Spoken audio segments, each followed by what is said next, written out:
estiveres agora, nosso bom Deus te guarde. Como estiveres pensando, nosso bom Deus te use. Onde te encontres na vida, que Deus te ilumine. Com quem esteja seguindo, nosso Senhor te guie. No que fizeres tu, peço ao bom Deus que possa te amparar, e em cada passo teu a mão de Deus virá te abençoar. Para falar sobre os itens 8 e 9 do Evangelho segundo o Espiritismo, mundos superiores e mundos inferiores. Nós estamos nas instruções dos Espíritos, não é? Itens 8 e 9. Esses dois itens, Kardec nos explica sobre a classificação dos mundos. Ele já falou antes aí da pluralidade, no mesmo capítulo, né? Pluralidade dos mundos que existem, levantando a questão de que não há mundo que não seja habitado, porque dentro dessa imensidão toda criada por Deus nosso Pai, ele não haveria de colocar a vida só na Terra, um planeta tão pequenino, tão ínfimo, dentro do universo de todas as galáxias já observadas. Então ele começa falando das características de um mundo inferior e de um mundo superior. Mas vamos nos lembrar aqui, acerca desse assunto, das palavras de Jesus que estão em João, no capítulo 14, item 2, que dizem o seguinte, e que são todo o objetivo deste capítulo 3, né? Falar das moradas de nosso Pai. Então ele fala, não se turbe o vosso coração, crede em Deus, crede também em mim. Na casa de meu Pai há muitas moradas, se não fosse assim eu vou-lhe teria dito, pois vou preparar-vos um lugar. Então, como eu disse, são palavras de Jesus que estão no Evangelho de João, capítulo 14, e versículos 1 e 2. Mas também no Livro dos Espíritos, na questão 55, Kardec pergunta aos espíritos, são habitados todos os globos que se movem no espaço? E o que é que os espíritos nos respondem? Sim, e o homem terreno está longe de ser, como supõe, o primeiro em inteligência, em bondade e perfeição. Ou seja, há quase 2 séculos atrás, já se falava sobre a pluralidade dos mundos habitados, né, da diversidade desses mundos, e que esses mundos se dividem segundo as suas categorias, e os espíritos que ali habitam precisam ter alguns requisitos para estarem bem colocados dentro desse mundo. Um mundo como o nosso, a Terra, tomado como exemplo por ele, nós podemos ver que é um mundo inferior, um mundo onde ainda predominam as paixões, um mundo ainda onde predominam os sentimentos de inveja, de ciúme, de arrogância, de orgulho. A gente sempre quer mais para a gente mesmo. Em qualquer circunstância, nós vamos pensar primeiro em nós e naqueles que são próximos de nós, que são os nossos afetos mais queridos. E se der tempo, ou se sobrar espaço, a gente pensa nos outros, não é assim? Então essa é uma característica dos habitantes de um planeta de provas e expiações. Um planeta de provas e expiações mal saiu do seu primitivismo. Um mundo primitivo que recebe espíritos ainda em fase embrionária, espíritos que ainda estão num processo de evolução ainda muito inferior. À medida que vai evoluindo, passa para um mundo de provas e expiações, onde o homem, com um pouco mais de consciência das suas atitudes e sabendo já discernir o certo do errado, faz suas escolhas e precisa assumir as consequências dessas escolhas. Mas então como é que aqui no Evangelho Kardec nos coloca essa situação? Ele toma a Terra como termo de comparação e aí a gente pode fazer ideia do que seja um mundo inferior, não é? Isso no item 8. E no item 9, onde ele fala de um mundo superior ou de um mundo que já evoluiu, ele coloca algumas características das pessoas que habitam esse mundo. Quais são elas? No mundo superiores, a forma corpórea é embelezada, aperfeiçoada e purificada. Um mundo superior é um mundo de atmosfera mais sutil. E sendo de atmosfera mais sutil, o corpo já não é mais tão denso quanto o corpo de carne que nós temos aqui.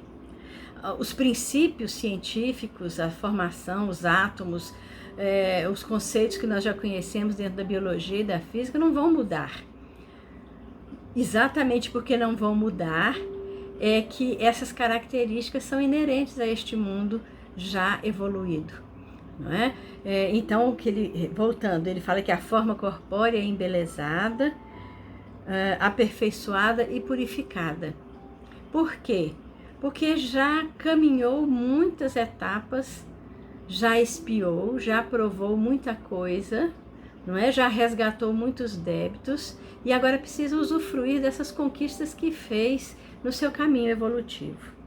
O corpo não está sujeito às necessidades nem às doenças ou deteriorações.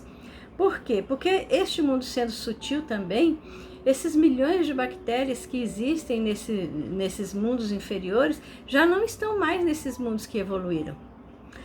São mundos que já não comportam mais determinados tipos de doença para cuja cura já foi encontrada no final, na passagem, no limiar dessa transformação do mundo de provas e expiações para um mundo de regeneração, que é aquilo que nós estamos vivendo agora. No livro Os Mensageiros, o instrutor de André Luiz fala, não é? Eles estão descendo para a Terra e começam a ver uma nuvem densa. E o instrutor diz, André Luiz, explica André Luiz, que aquilo ali é uma nuvem de bactérias que já fazem parte da atmosfera e que nós estamos respirando o tempo inteiro. Os sentidos são aptos a percepções. Se hoje, com o desenvolvimento que nós temos, dentro da mediunidade, nós já somos capazes de ter percepções mais, com a sintonia mais fina, já conseguimos perceber vibrações, já conseguimos perceber sentimentos, energias com um apuro maior. Imagine nesses mundos que já evoluíram. A locomoção é rápida e fácil. Por quê? Justamente porque a atmosfera é menos densa, não é? O corpo de carne é mais sutil. Nós estamos vivendo ali numa situação em que podemos ir e vir mais pela força do pensamento do que propriamente dito pela locomoção ou pela mudança de local daquele corpo material. Nós vamos levar aquele corpo onde o nosso pensamento desejar. Em lugar de semblantes descorados, abatidos pelos sofrimentos e paixões, a inteligência e a vida cintilam com o fulgor que os pintores hão figurado no nimbo ou auréola dos santos. Ele fala isso no item 9. Por que será isso? Porque a essência daquele espírito que habita um mundo que já evoluiu, já está até um degrau, um patamar acima do que nós vivemos na Terra, já não traz mais as mesmas angústias, as mesmas necessidades, as mesmas ansiedades, os mesmos problemas, né? Os focos de vida, o objetivo de vida, o ideal de vida nesses mundos é bem diferenciado. Já se pensa mais no coletivo, em trabalhos a se fazer no campo científico para a evolução da própria humanidade, do que propriamente pensar só em si mesmos e criar uma esfera, uma aura de tristeza, de angústia, visualizando apenas o sofrimento e não a parte boa das bênçãos que recebemos na vida. O que mais que eles falam? A longevidade guarda proporção com o grau de adiantamento dos mundos. Por quê? Isso é uma coisa lógica. Primeiro, o corpo é mais sutil. Segundo, não tem as mesmas necessidades que o nosso corpo atualmente tem. O que ele fala aqui, não está mais sujeito a nem doenças, nem deteriorações. Então, esse corpo, ele tem uma vida útil prolongada. Porque ele tem mais saúde, ele tem mais equilíbrio não só do ponto de vista material, mas energético e emocional.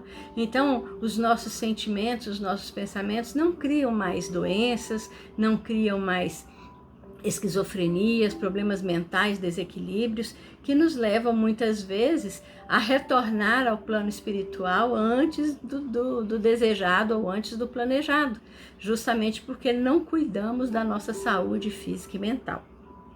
A morte é considerada como uma transformação feliz, ou seja, após uma longevidade considerável, não é? Após muitas experiências, deixar ali aquele corpo mais sutil e voltar ao plano espiritual significa uma tarefa cumprida.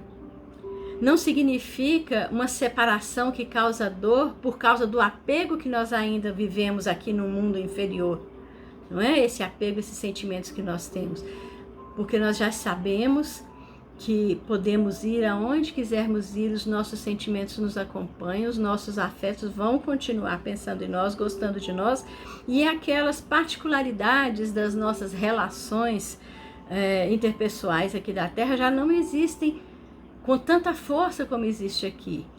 E por isso não existe, por exemplo, numa família, esse é meu pai, esse é minha mãe, esse é meu irmão, é para deles que eu vou cuidar. É uma coisa assim, é uma panelinha, não é? Particular, particularizado egoisticamente, por apego. Num mundo onde já existe a evolução do sentimento, essa particularização, né, egoística do sentimento não existe. Há desapego. E nós gostamos de todas as pessoas, amamos todas as pessoas da forma como elas são. E a livre transmissão do pensamento, justamente por quê? Por causa das percepções, né, que nós estamos mais aptos a sentir. Esse pensamento, ele atinge as pessoas e pode ir aonde ele quer, porque nós já sabemos o poder que trazemos nessa energia mental que governa as nossas vidas, que é o nosso pensamento. O pensamento é vida, disse Emmanuel. Então esse pensamento ele se transmite com muito mais facilidade. Nós podemos sentir as pessoas à distância, não só no mundo em que estamos vivendo, mas talvez até no mundo onde ficaram afetos que não nos acompanharam nesse processo evolutivo, né? Aí nós nos lembramos de uma história que Humberto de Campos conta num livro chamado Novas Mensagens, tá? É uma coletânea de mensagens psicografadas pelo Chico Xavier. Essa mensagem é de 25 de julho de 1939, que ele psicografava nas reuniões públicas.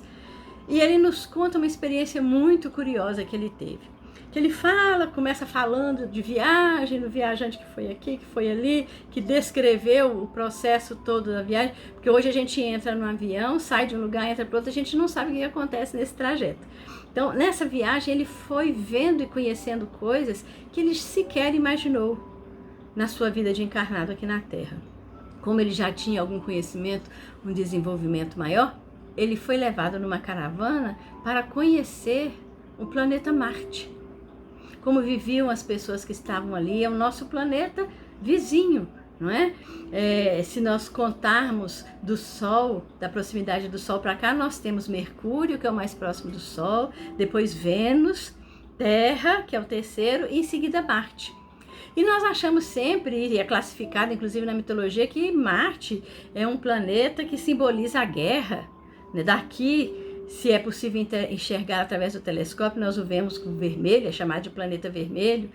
A mitologia o chamou o deus da guerra, o Ares, não é? Como se ele fosse completamente belicoso, e ele é um planeta que já está em um processo de evolução muito além daquele que nós vivemos. E então ele foi adentrando no transporte que eles estavam usando, ele foi passando, foi vendo coisas maravilhosas, né? Processos interessantes que o instrutor foi explicando para ele, até que ele faz a seguinte descrição. Nesse instante havíamos chegado a um belo sicômoro atapetado de verdura, ou que seja, ele chegou numa planície, né, num cômoro ali, num lugar onde esse veículo ia pousar, eles iam descer e era um campo verde, completamente verde. Antes meus olhos atônitos rasgavam-se avenidas extensas e amplas, onde as construções eram fundamente análogas às da terra. Ou seja, não existe invenção no plano divino. Tudo segue, não é, um planejamento, uma ordem, agregação dos átomos, as ideias, as construções. Nós temos as descrições de André Luiz sobre nosso lar. Então, essas avenidas, essas construções lá em Marte também eram semelhantes àqueles que conhecia aqui na Terra. Tive então ensejo de contemplar os habitantes do nosso vizinho, cuja organização física difere um pouco do arcabouço típico com que realizamos as nossas experiências terrestres. Por quê? Por ser um mundo evoluído, não é? Um mundo que já evoluiu, um mundo superior ao nosso, não é? A densidade dos corpos ali também é diferente. Nós não vimos ali que no item 9, Kardec nos descreve essas características para aqueles espíritos que já estão vivendo no mundo superior? Então, a forma humana, mas a estrutura, o arcabouço, a formação um pouco diferenciada por ser um corpo mais sutil. Notei igualmente que os homens de Marte não apresentam as expressões psicológicas de inquietação em que se mergulham os nossos irmãos das grandes metrópoles terrenas. Uma aura de profunda tranquilidade os envolve. Ele estava ali visitando como espírito, então ele não era a caravana que estava sendo, que chegava ali para os estudos, eles não eram vistos pela maioria dos habitantes daquele local. Mas ele podia perceber, pelas pessoas que transitavam por ali, rostos mais serenos, pessoas mais tranquilas, não é? A gente costuma andar na rua aqui, o que a gente vê? Pessoas normalmente agarradas com suas bolsas, braços cruzados com medo de serem assaltadas, o rosto tenso, o semblante fechado, não é? Pessoas preocupadas, muitas com sono. Aí a gente passa por elas de repente e resolve, vou dar um bom dia. Aí quando a gente dá bom dia, a pessoa até se assusta. E nem responde, na maioria das vezes. Não é assim que acontece? Esse estado de tensão, de ansiedade, ele não encontrou ali. Aí o instrutor esclareceu. Esclareceu o mentor que nos acompanhava, os marcianos já solucionaram os problemas do meio e já passaram pelas experimentações da vida animal em suas fases mais grosseiras. Não conhecem os fenômenos da guerra e qualquer flagelo social seria, entre eles, um acontecimento inacreditável. O que flagelo social? Um terremoto, um incêndio, um maremoto, um tsunami, um furacão. Até o meio ambiente é menos inóspito, é mais tranquilo, justamente porque o orbe em que se vive ali é superior, ele já evoluiu também, assim como as criaturas que o habitam. Ele continua falando. Todos os grandes centros deste planeta, esclareceu o nosso amigo e mentor espiritual, sentem-se incomodados pelas influências nocivas da Terra. Nós somos o vizinho mais próximo num grau de inferioridade, somos um mundo ainda inferior. O único orbe de aura infeliz dentre suas vizinhanças mais próximas. Ou seja, depois de Marte vem Júpiter, vem Saturno, existem as luas de Marte, e nenhum desses planetas que nós citamos aqui tem uma esfera, uma aura tão infeliz quanto a da Terra, justamente pela sua condição evolutiva. E desde muitos anos enviam mensagens ao globo terráqueo através das ondas luminosas que se confundem com os raios cósmicos, cuja presença no mundo é registrada pela generalidade dos aparelhos radiofônicos. Interferências que às vezes nós sentimos nos rádios e principalmente nos centros de estudo espacial, na NASA, no nosso INPE, muitas dessas radiações são registradas naqueles aparelhos, onde são medidas as ondas do mundo eletromagnético que nos cerca. Então essas radiações são confundidas com os raios cósmicos. E o que ele fala? Essa mensagem de 1939. Ainda há pouco tempo, o Instituto de Tecnologia da Califórnia inaugurou um vasto período de experimentações para averiguar a procedência dessas mensagens misteriosas para o homem da Terra, anotadas com mais violência pelos balões estratosféricos, conforme as demonstrações obtidas pelo Dr. Robert Millikan nas suas experiências científicas. Olha que interessante, isso já em 1939 foi observado.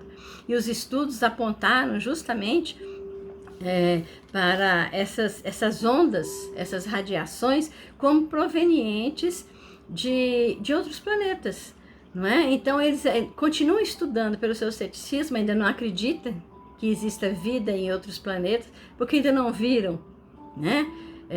Os cientistas precisam de mais subsídios para provar, atestarem e provarem determinadas circunstâncias. Mas nós sabemos, pelos estudos que temos feito e pelo que os espíritos nos trazem, de que essas entidades desses planetas superiores vibram também pelo desenvolvimento, pelo bem-estar e pelo equilíbrio daqueles planetas inferiores. Assim como entre os encarnados, entre os seres humanos, em qualquer esfera que eles estejam, eles também, os que já andaram mais, cuidam dos que andaram menos, não é? Existe sempre, vamos nos colocar numa posição central, existe sempre alguém que não evoluiu, que nós já evoluímos, mas existe alguém que já evoluiu muito mais do que nós. Então, naquele ponto, existem aqueles que nos ajudam e nós também temos condição de ajudar aqueles que estão ainda numa situação que não tem completa compreensão ou ignorância. Por isso, os postulados da doutrina espírita vieram trazer tanta luz para as pessoas que já se perguntavam os porquês da vida. Por isso que houve essa comoção mundial e hoje ainda, dentro de estudos ou artigos escritos nos livros da doutrina espírita, na revista espírita, há muitas coisas que apenas hoje a ciência já consegue provar. Os livros de André Luiz, o livro No Mundo Maior, o livro Missionários da Luz, um de 47, o outro de 49, lá se falava da pineal, e a pineal naquela época era um órgão morto depois que a criança nascia. E hoje já se sabe, pelos estudos, né, científicos, o valor que ela tem para o nosso desenvolvimento, para o nosso equilíbrio orgânico. Quantos cientistas hoje já nos vêm dizer que as nossas emoções são responsáveis pelo nosso estado de equilíbrio físico? Né? Então são coisas que a doutrina espírita nos disse há quase 2 séculos atrás e que hoje nós estamos vendo ser comprovadas aí pelos métodos científicos. Né? E isso é curioso porque, voltando ao item 55 do Livro dos Espíritos, não é? A gente vê que lá os espíritos responderam para Kardec que o homem terreno está longe de ser, como supõe, o primeiro em inteligência, em bondade e perfeição. Então isso é uma comprovação daquilo que em 1857, isso aqui que o irmão X, ou Humberto de Campos, nos traz, uma comprovação de que esses espíritos que já se desenvolveram estão também velando por nós. E Emmanuel, numa reunião pública de 6 de novembro de 1959, ou seja, 20 anos depois deste escrito de Humberto de Campos, numa mensagem, numa reunião pública, ele diz que enquanto o homem se encaminha para a Lua, estudando-a de perto, comove-nos pensar que a doutrina espírita se referia à pluralidade dos mundos habitados precisamente há mais de um século. E nessa época, em 1959, o homem não havia nem chegado lá. Mas foi o ano em que o primeiro foguete russo foi lançado como uma pessoa, Yuri Gagarin, não é? Que voou ao espaço e viu de lá de cima a Terra e disse que ela era azul. Não é? Muito bem. Pensando nisso tudo e lembrando que apesar das nossas mazelas aqui, em mensagens da Revista Espírita de 1865, Galileu faz uma descrição da Terra, mesmo sendo um mundo ainda inferior, de uma forma tão poética e bonita, e que nós podemos lembrar também da música popular, Caetano Veloso, quando ele dizia que terra, terra, por mais distante, o errante navegante nunca mais te esqueceria. Nós vamos lembrar que as nossas experiências estão sendo vividas aqui. Nós estamos crescendo em humildade, em amor, carpindo as nossas dores, vivenciando as nossas provas, crescendo em humildade e caridade aqui nessa terra. Por isso ela nos é tão cara.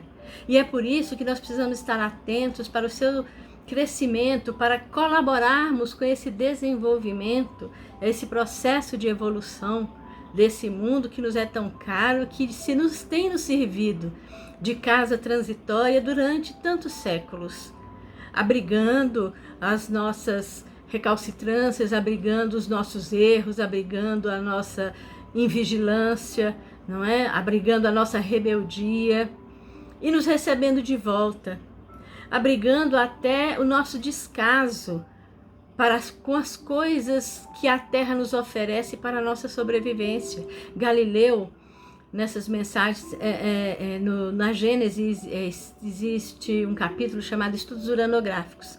E as mensagens ali de Galileu, todas psicografadas por Camille Flammarion, nos fazem descrições belíssimas, porque ainda aqui na Terra, com todas essas dificuldades, nós ainda podemos contemplar um canarinho amarelinho cantando ou fazendo seu ninho.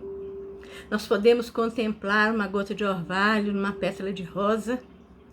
Nós podemos ver a natureza se transformando, saindo de um processo de seca, onde ela perde, as árvores perdem as folhas, viram só galhos como mãos expostas ao céu, pedindo clemência. E a primeira chuva faz com que tudo fique verdinho. Isso é o processo transformador, mutante dessa natureza que nos abriga, desse planeta tão querido, que é nossa casa, que nós precisamos cuidar. E cuidar da nossa evolução, porque ela também está evoluindo. E nós precisamos, se quisermos aqui permanecer, acompanhar todo esse processo também. Na Revista Espírita de julho de 1865, foi lido um pequeno artigo, na Sociedade Espírita de Paris, foi lido um artigo retirado de um periódico, né, de um jornal chamado Gauner, de uma cidadezinha, comunidade chamada Colmar, uma pequena cidade. E como eles estavam ali na fronteira com a Alsácia, ali próximos da Alsácia, próximos da Alemanha, eles conheciam aqueles vilarejos, aqueles lugares. Então, há um artigo ali que fala assim: o Königsfeld, comunidade perto de Virgin, na Floresta Negra, que tem cerca de 400 habitantes, formam um modelo de estado pequeno. Durante 50 anos, que é a data da existência dessa comunidade, nunca aconteceu que um único habitante tivesse a ver com a polícia. Nunca houve qualquer questão de crime. Por 50 anos não houve leilão lá e nenhuma criança natural lá também nasceu. Nunca houve julgamento nessa comunidade. Também não há mendigos por lá. Esse artigo, que eles acharam curioso, foi lido na Sociedade Espírita de Paris num dia de reunião e gerou uma mensagem, uma comunicação espontânea de Lamennais, psicografada por Messier Didier. E o que é que Lamennais fala? Curto, uma mensagem pequena. Ele diz: é belo ver a virtude num centro restrito e pobre. Ali todos se conhecem, todos se veem. A caridade ali é simples e grande.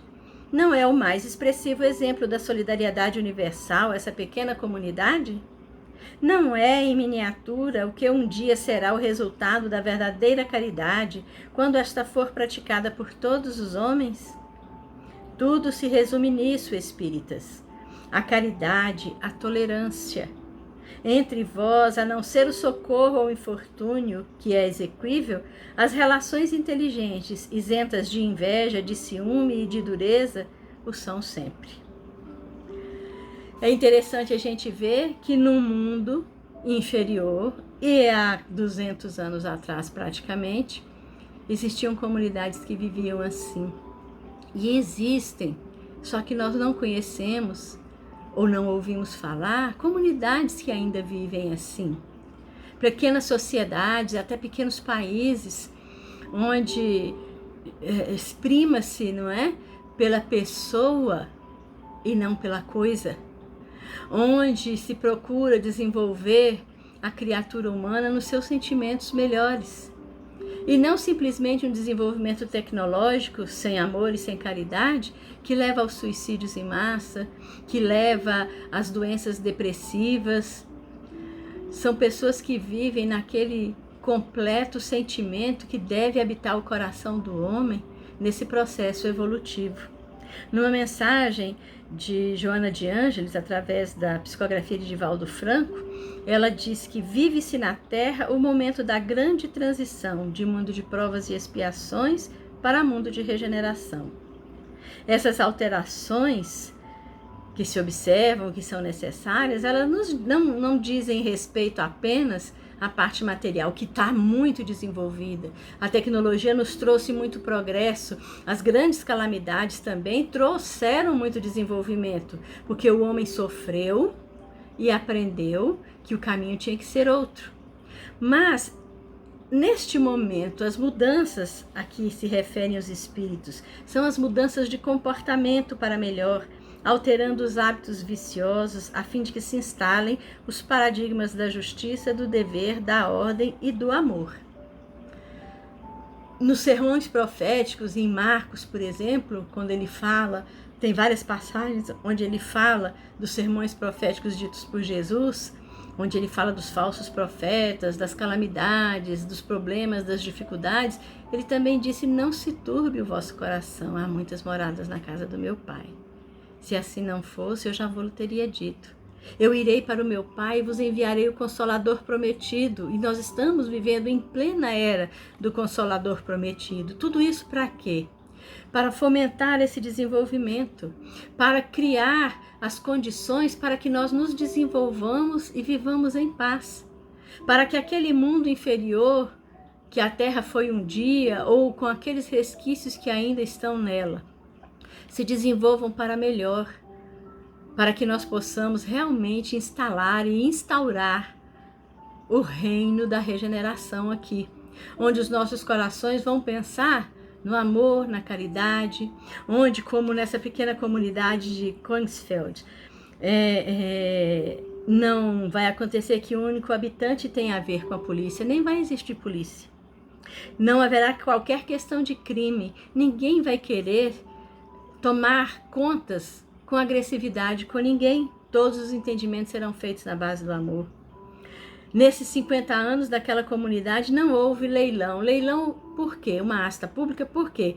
Tomaram-se os bens de alguém e foram levados para se pagar dívidas.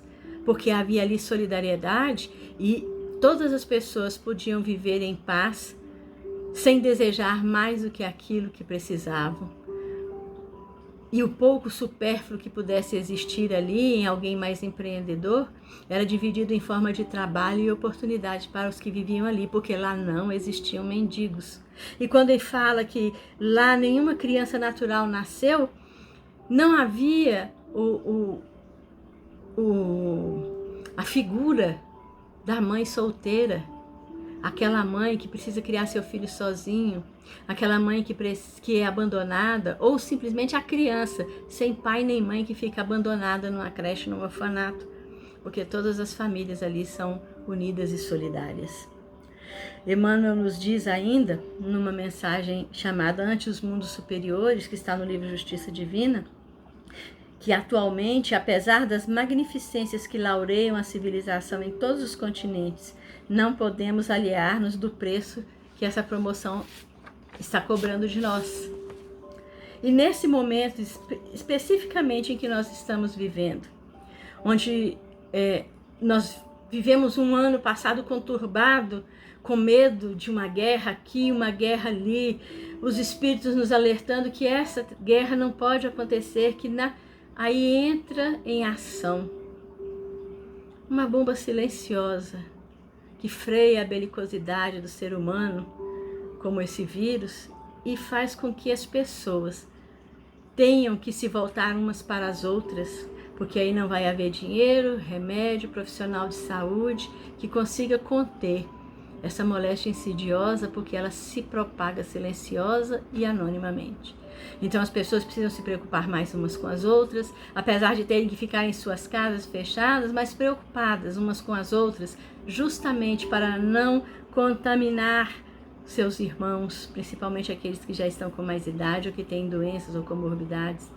E isso nos faz pensar que o verdadeiro processo da caridade tem que começar assim, fazendo com que a humanidade pense nos seus propósitos, pense na real valia que existe em cada ser humano com o qual a gente convive, em não pensar só em si mesmo, em não buscar recursos, em não buscar remédios, material só para si mesmo, mas em pensar na comunidade como um todo.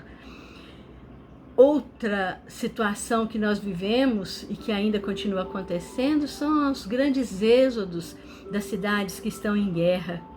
Isso foi um alerta, mas não foi o suficiente.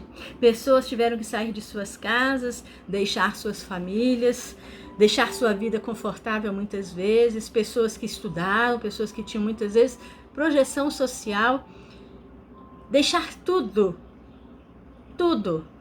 levar apenas a roupa do corpo e a vontade determinada de buscar algo melhor, batendo de porta em porta nos países, andando a pé, um êxodo dos tempos modernos, esperando que a solidariedade e a caridade se despertassem no coração dos homens.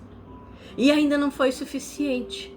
Então, uma doença a qual que não é tão letal, que não é uma coisa tão perigosa, mas que se dissemina silenciosamente e que pode e que ninguém está imune, nem o mais poderoso, nem o mais pobre, nem o negro, nem o branco, nem o índio, todos estão expostos a ela, ninguém está imune a ela. Então vamos pensar que dentro da diversidade nós somos muito iguais nas nossas necessidades básicas, e essas necessidades básicas são a necessidade do amor. Então vamos fechar com Emmanuel, nessa mesma mensagem ante os mundos superiores, que ele diz que essa era vem abrindo as estradas do Espírito para a era de luz. Então vamos abraçar a charrua do suor pela vitória do bem, seja qual seja o nosso setor de ação. Eles, espíritos, que são os obreiros da imortalidade, vão contemplar os habitantes da terra a emergirem de todos os escombros com que pretendam sepultar-lhes as esperanças, elevando-se em direitura de outras plagas do universo.